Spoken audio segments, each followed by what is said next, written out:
Hello, everyone. My name is Kelly Munn, and I'm with the League of Education Voters. Welcome to our free online webinar series called Lunchtime LEVinars. We started this series 4 years ago to share information and build knowledge on important and timely issues. Today's LEVinar is about proposed changes to the student discipline rules. Washington State is continuing the process of revising student discipline regulations to set limits on the use of long-term suspension or expulsion, require districts to provide educational services during any suspension or expulsion, and require family engagement and due process for students subject to a disciplinary plan. In our free webinar today, Vanessa Hernandez from the ACLU Washington and Paul Alig from Team Child will describe the latest proposed changes in student discipline rules and how you can provide input on the rules and answer your questions. But first, I'm going to give you a little bit of background. Vanessa Hernandez is the Youth Policy Director from the ACLU Washington. The ACLU is the nation's premier civil rights and civil liberties organization. They are the unwavering voice of freedom, fairness, and equality for all people in America. They work in the courts, the legislatures, and in communities to protect and extend basic rights for everyone. The ACLU is fueled by more than 1 million members and supporters, as well as thousands of volunteers. The ACLU takes no government funds. They are people-powered. The ACLU of Washington is the state affiliate of the ACLU. The Washington affiliate works to ensure that justice, freedom, and equality are realities for all people in Washington state, with particular attention to the rights of people and groups who have historically been disenfranchised, such as the young man stopped by the police because of the color of his skin, or the 10-year-old immigrant girl forced to represent herself in court, the disabled grandmother who was refused an apartment because of the decades-old conviction, the woman told she may not have a hysterectomy in a religiously run hospital, or the gay couple refused service at a flower shop, and many, many more. Vanessa Hernandez is the Youth Policy Director with the ACLU of Washington, as I said, where she fights to keep students in and out of prisons and jails. She works with policymakers and community members to replace punishment-based approaches with positive, preventative, and restorative approaches that can eliminate pipelines to mass incarceration. Vanessa formerly managed the ACLU Washington Second Chances Project and served people re-entering from prisons and jails. She is a graduate of the University of Washington School of Law, where she was a Gates Public Service Law Scholar. Prior to law school, Vanessa taught middle school history and drama and is the parent to 2 children in Seattle Public Schools. Team Child believes that young people will thrive when they are surrounded by people who care about them and can access targeted services that support them. Team Child fights for effective solutions, community-driven strategies that nurture and develop the health and well-being of young people instead of exclusion and incarceration. Achieving Team Child's vision requires a bold goal of eliminating the use of youth incarceration across Washington state. Team Child's legal expertise and training give a unique vantage point. They see how injustice and inequality are hardwired into public systems of care. Team Child is driven to shine light where policies and practices allow for disparities and poor outcomes to persist. They are earnest in calling in key stakeholders to dismantle systems that don't work and dedicated to holding space for impacted youth and community to develop and drive the solutions and strategies that replace outdated and ineffective approaches that dehumanize, isolate, and damage youth. Team Child uses 3 program strategies that work together to achieve these impacts for youth, and that includes legal services, training and consulting, and policy advocacy. Paul Alig is the managing attorney in the Team Child's Pierce County office, and he has been in that office for more than 10 years. The Team Child represents youth and young adults ranging from age 12 to 23 who are low income and at risk for juvenile justice involvement. Many of the youth served by Team Child have disabilities and/or are from minority populations and vulnerable circumstances. Team Child provides holistic representation, implementing an express interest model based on the youth voice. Paul frequently represents youth and their families in school discipline cases. Paul is Team Child's representative on OSPI School Discipline Task Force, which is making recommendations on reforms and alternatives to school discipline. Working with Team Child and in partnership with League of Education Voters and countless youth, other community organizations and allies, Paul has been actively involved in the campaign to reform and hopefully someday end the use of school discipline in Washington. A couple of housekeeping items before we begin. You'll notice a Q&A feature at the top of your screen. This is a space for you to pose questions to us. As always, feel free to send any feedback about the webinar quality to us on the chat function, or you can send it to info@educationvoters.org, and you can put it in the Q&A feature. With that, I would like to welcome Vanessa and Paul. Welcome. Thank you. Hi, everyone. This is Vanessa Hernandez, and I'm going to take the first couple of slides, and Paul and I will be bouncing back and forth. So the first thing we wanted to very quickly lay the stage on is, why are the OSPI regulations open, and why does the rulemaking or regulation process matter? So by way of background, under our lovely system of government, the legislature in Washington is the one that passes laws which bind every school district in Washington. And so there are laws on student discipline, there are laws on just about everything that functions within schools. But the laws that are passed by the legislature are often not detailed in terms of day-to-day practice. For example, they may say that you can't suspend or expel a student for a particular type of behavior, but the law doesn't say, for example, what a notice to a parent needs to look like when a student is suspended or expelled. So agencies of the government, which are part of the executive branch, are the ones that interpret the laws and put in place more precise guidance in the form of regulations, which are called WACs. In Washington State, the agency that has primary authority to publish regulations related to student discipline is the Office of Superintendent of Public Instruction. Next slide. Now, OSPI's regulations bind what school districts do in terms of school district policy. There are 295 school districts in Washington, and each of those districts sets particular policies, for example, around student behavior, what behaviors will be allowed or prohibited in a particular school. School district policy has to be consistent with the law passed by the legislature and the regulations passed by OSPI. And it's really the district's responsibility to put those policies into practice. Next slide. So I'm going to turn it over to Paul to talk a little bit about why OSPI is making rules on school discipline right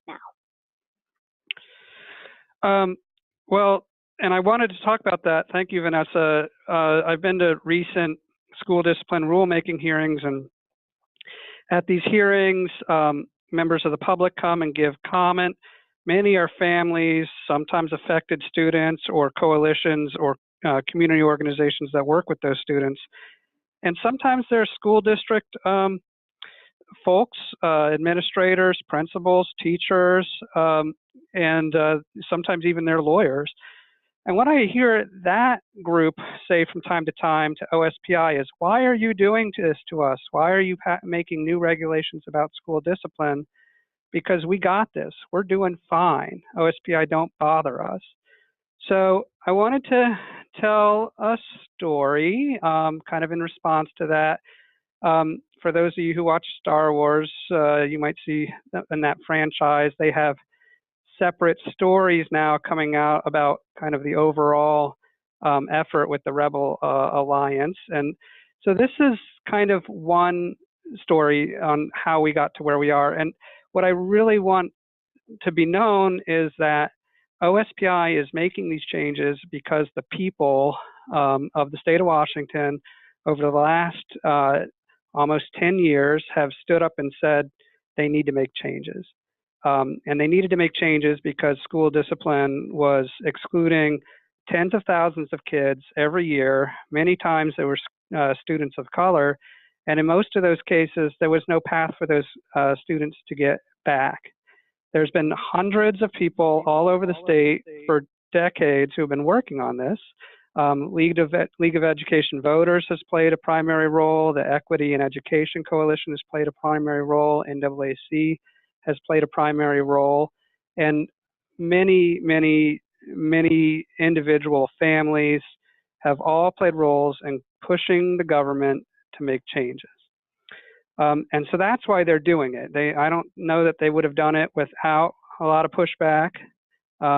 But one way we got there was back in 2010, Team Child and the ACLU, along with a program called Appleseed and a law firm called Garvey Schubert Bear, wanted to get some discipline data, and the state was not gathering data back then.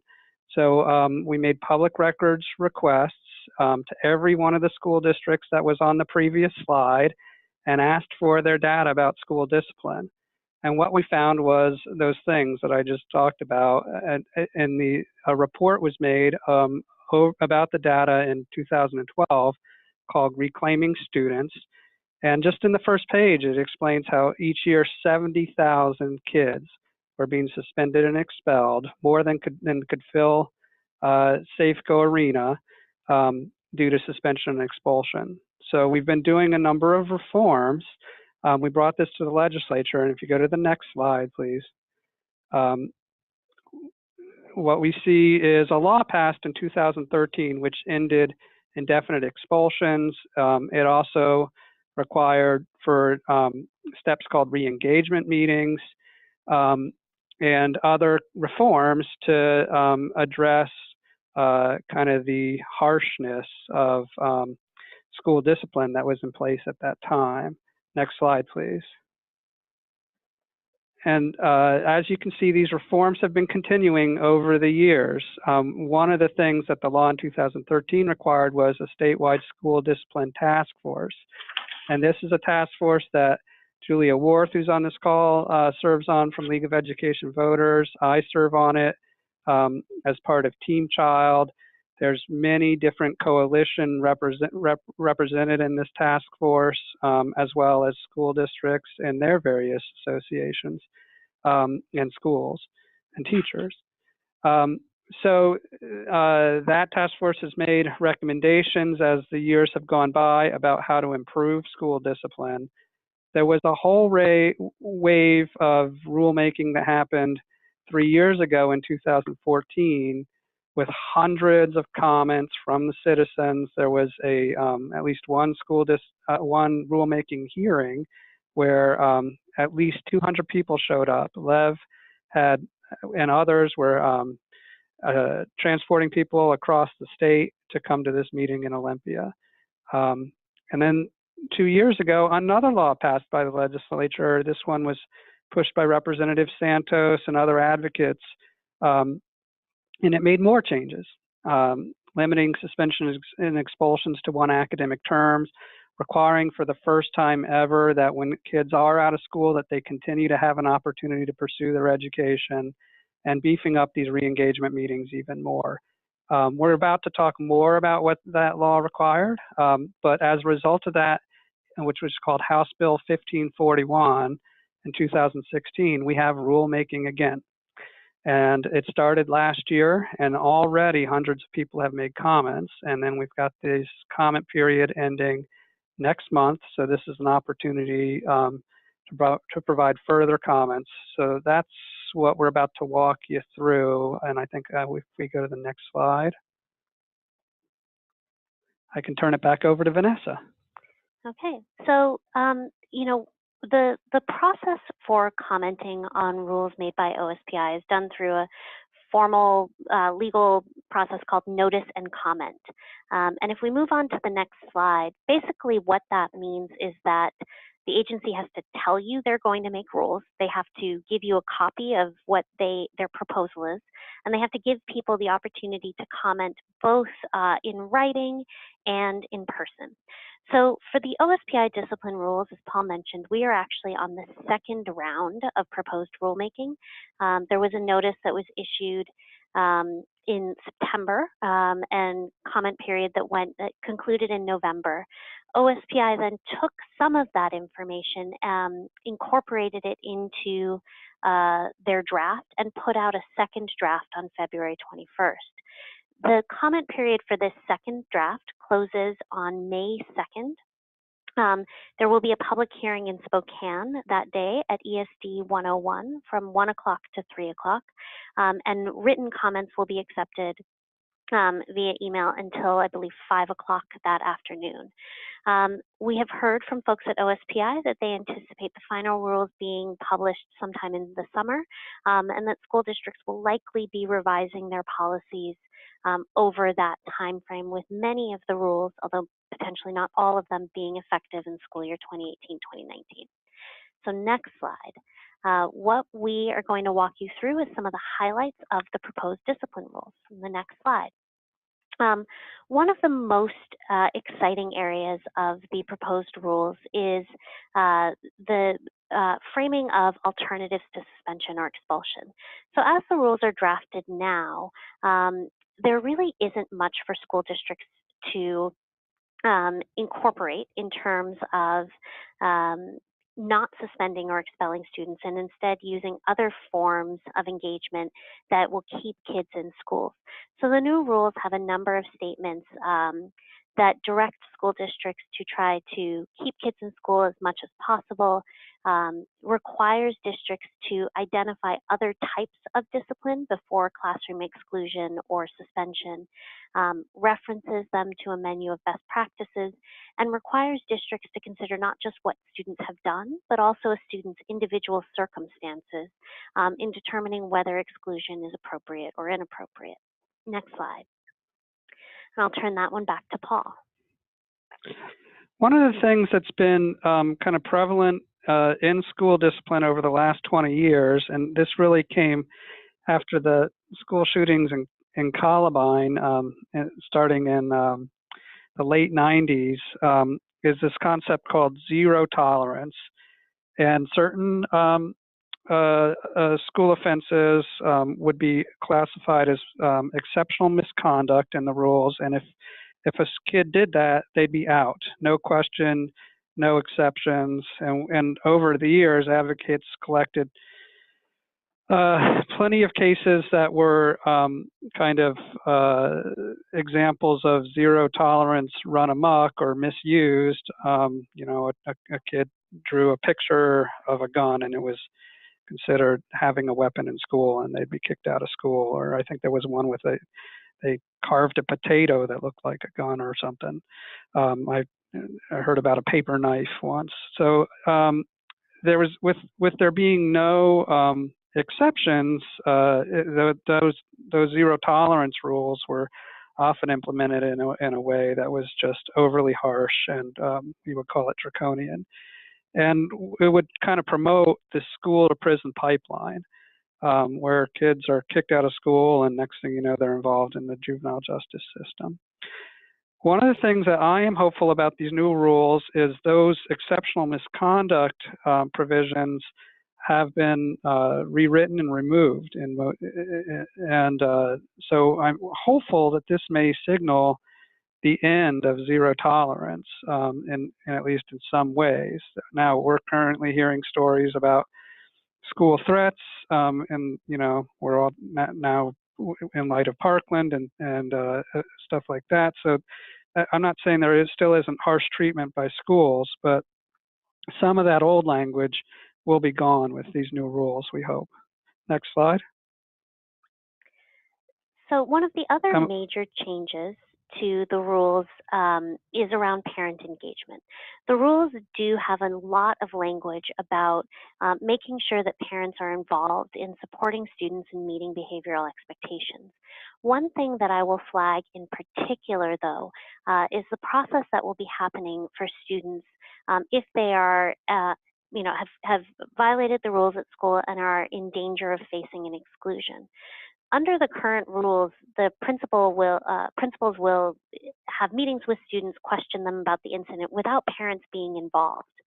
The proposed rules do provide some limited opportunities for parents to be more involved in the process. As currently drafted, so in the second proposal, what the rules say is that if a student is facing a short-term suspension, the principal has to give the student the option to call their parents before there's a conference with the administrator about whether the student should be suspended or expelled. If the student is facing a long-term exclusion, so over 10 days, the administrator has to actually affirmatively make a reasonable attempt to contact the parent, notify them about the violation, and give the parent the option to participate in the conference with the student either on the phone or in person. One of the impacts of that language, though, is that for the most part, K through 4 students will only be given the option to call their parents as opposed to having the school affirmatively make the phone call. That's because under the proposed rule, students in K through 4 can't be long-term suspended. They can only face a short-term suspension.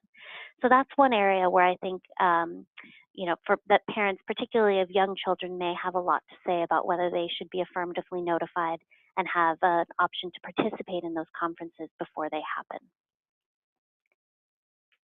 Next slide. Paul, do you want to take this one?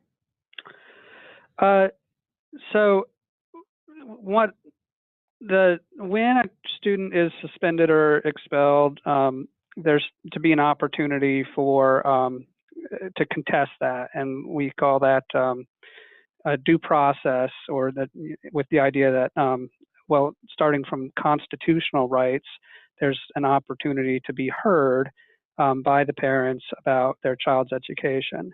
And that starts with providing notices. So the new rules do require that notices and procedures be in the language that students and parents understand. So when a decision is made that the student is going to be suspended or expelled, the family should be getting a notice in language that they can understand about what's been decided in terms of that school discipline. One of the new things, another thing that's kind of added here is with respect to education services. So when parents are notified about the school discipline, they need to have some input on what the educational services that the student would receive while they're out of school are, and what are the right education services that they should be getting.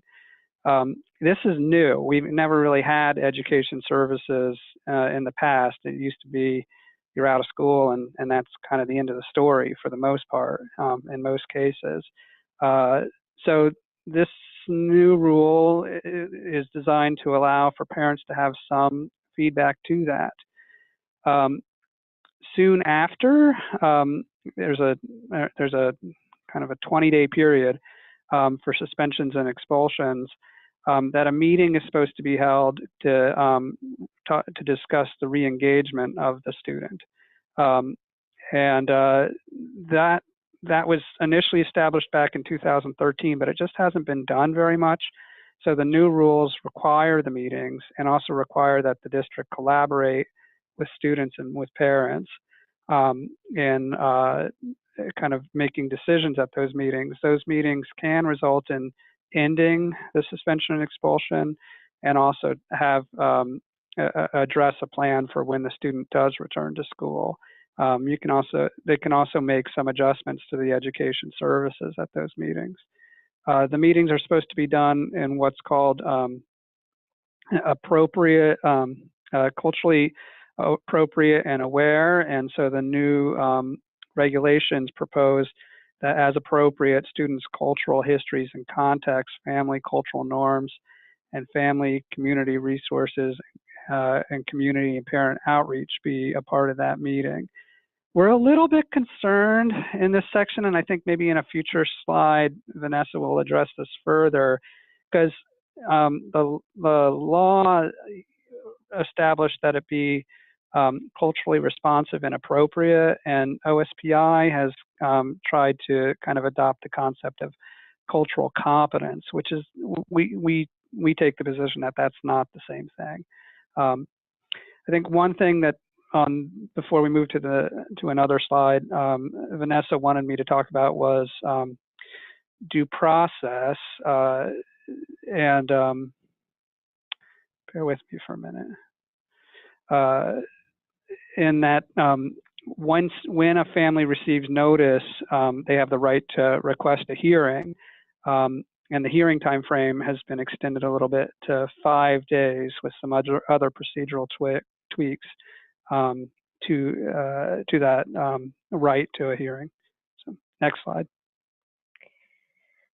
One other major highlight is around classroom removal. So currently we hear very frequently about students not being formally suspended, but also being removed from their classes or even removed from school and having parents required to pick students up early, which deprives students of their education, but sort of flies under the radar in terms of both the tracking of suspension and also the protections that come with suspension.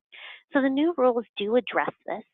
They formally state that if a student is removed from their class and they are removed for more than the balance of a school day, that actually must be treated like a suspension.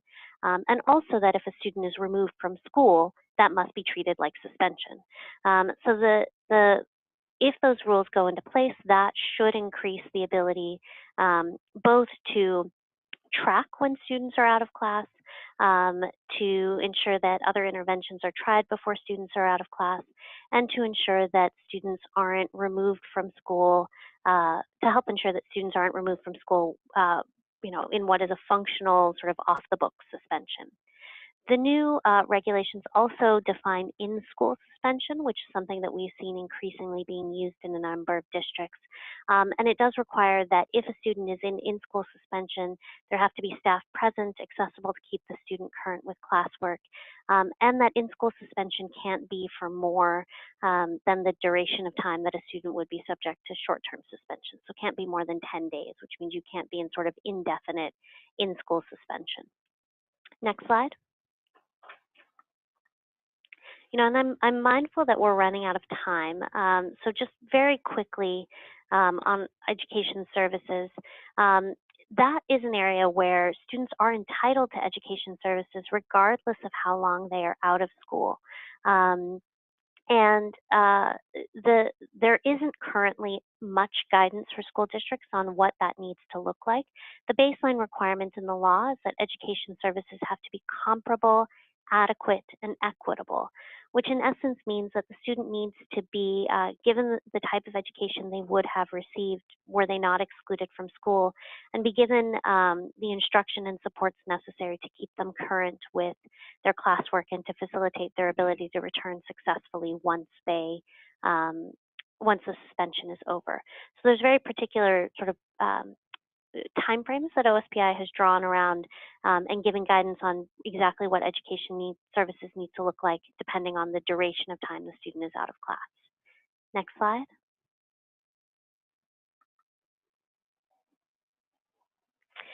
There are, I think, a number of areas for potential improvement in the rules. And so the proposal that OSPI has put forward is not final. They will be responding to public comment. They'll all be responding to public comment both from the first round of rulemaking and from the second.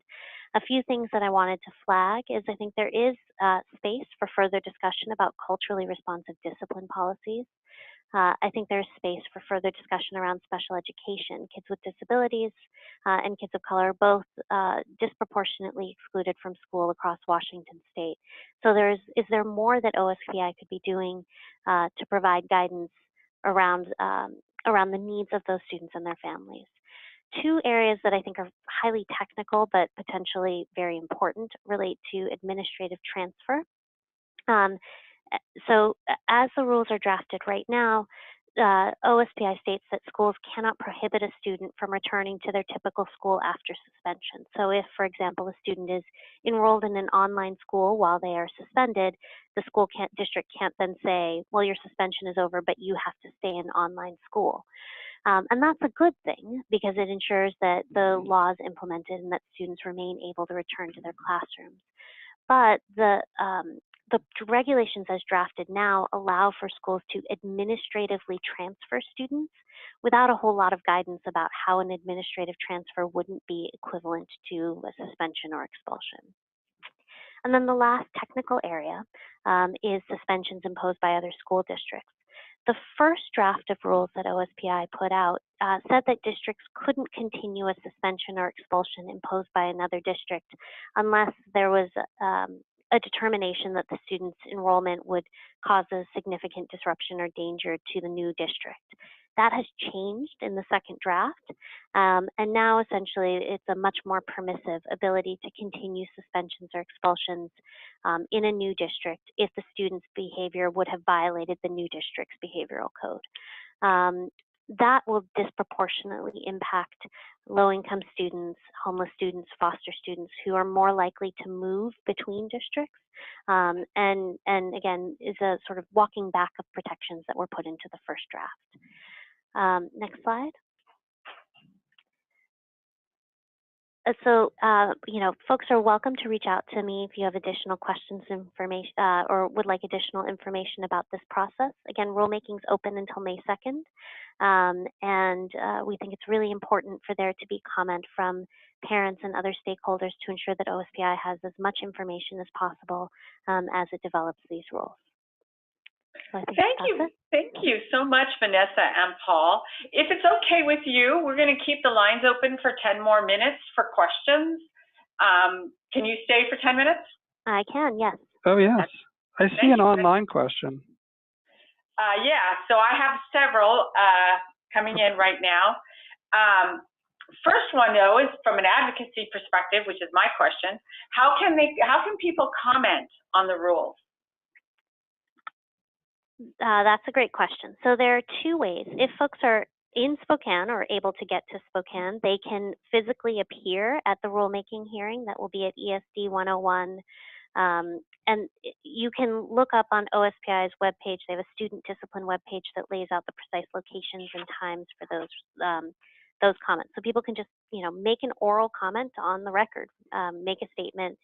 It's usually somewhere between 3 and 5 minutes. Otherwise, people can put their comments in writing in the form of a letter addressed to OSPI, and OSPI's website has the email address for submitting those comments. They just need to be submitted by May 2nd, by the end of the business day. Thank you, Vanessa. This came in from a listener. You mentioned concern about OSPI not recognizing the difference between working with a student's culture and history and culturally competent education. What is the difference? So from my perspective, working with a student's culture and history puts the emphasis on awareness of what the student brings, but doesn't necessarily require an analysis of the cultural norms and structures of the school or the school district itself, and a willingness to adapt those norms from the school district's operations to accommodate or better suit the needs of the student or family. So it really, I think, is a question of whether your orientation towards culture is outward looking at understanding what's outside of the school and understanding the family, or whether it is both outward looking and inward looking, and being aware of the cultural norms and dynamics that are inherent in our systems of education and government. Paul, I don't know if you have more to add to that. No, I think you got it covered. Thank you. Another question is, what accommodations, if there are any, that are being made for parents who work multiple jobs?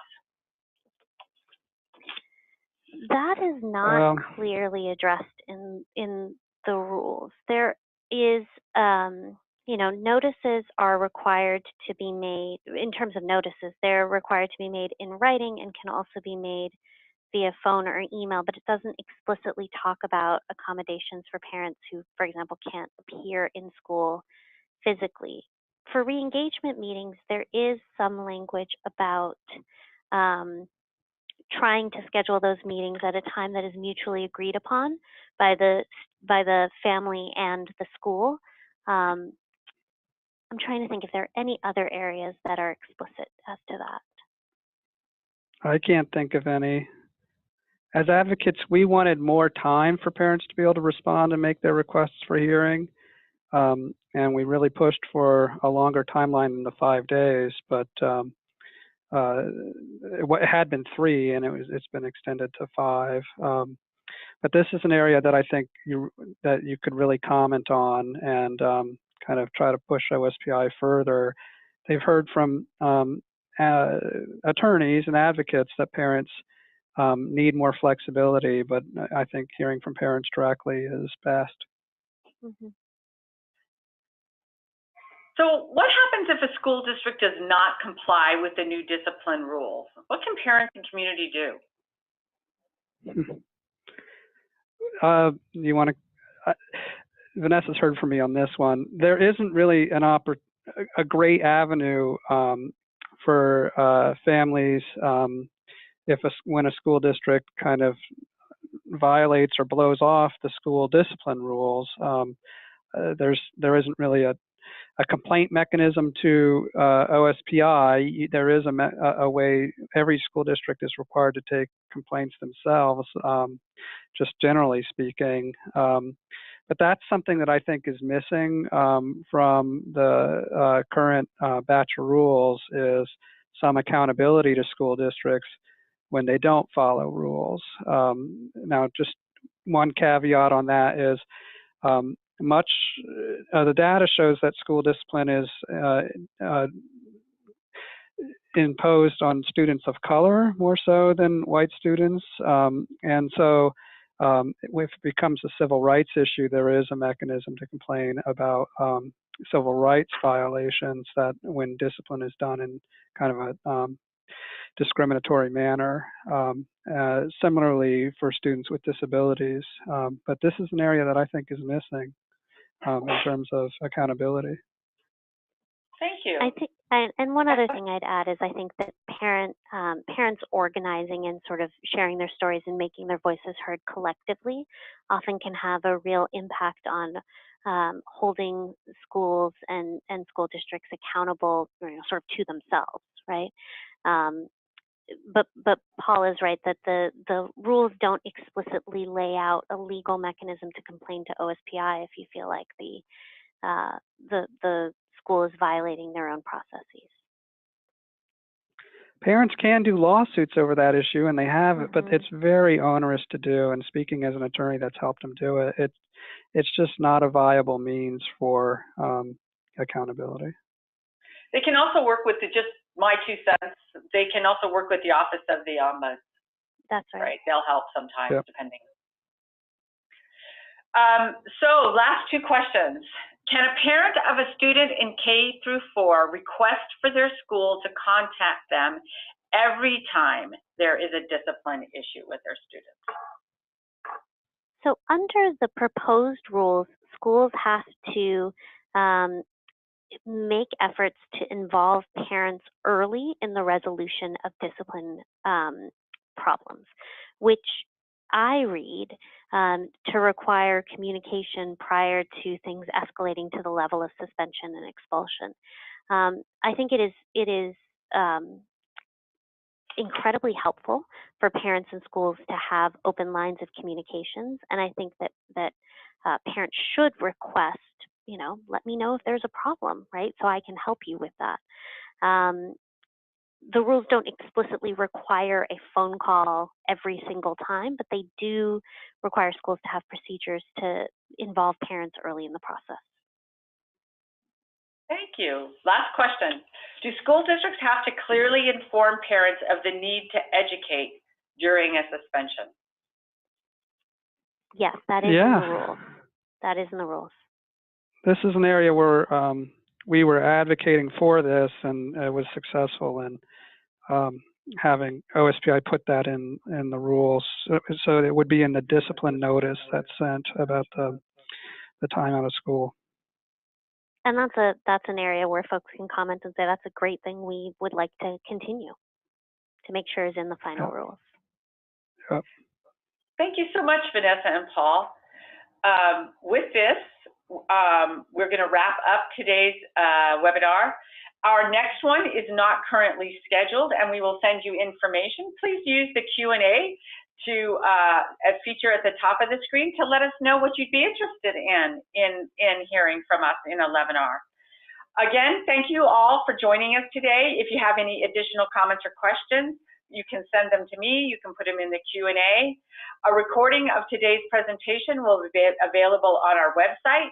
Please feel free to share it with your friends and colleagues. And again, thank you for attending, and we hope you'll join us in the future at another LEVinar.